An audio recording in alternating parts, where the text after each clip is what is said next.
وہ جواب دے گا میں تیرا عمل صالح ہوں، یعنی نیک عمال ایک خوبصورت انسان کی شکل میں اس کی قبر میں آ جائے گا۔ تو پھر وہ شخص کہے گا اے اللہ، اے میرے رب، جلدی کر، فوراً قیامت قائم فرما دے حتیٰ کہ میں اپنے اہل و عیال کی طرف چلا جاؤں۔ یعنی مومن کہے گا اللہ جلدی جلدی قیامت آئے، مجھے تو اینڈ رزلٹ نظر آ رہا ہے، مجھ سے انتظار نہیں ہوتا، فوراً قیامت آ جائے۔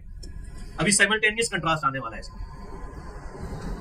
جب کافر اور مجرم شخص دنیا سے جاتا ہے تو آپ صلی اللہ علیہ وسلم نے فرمایا سیاہ چہروں والے فرشتے بالوں سے بنا ہوا ایک کمبل لے کر آسمان سے نازل ہوتے ہیں اور حد نظر فاصلے تک اس کے سامنے بیٹھ جاتے ہیں۔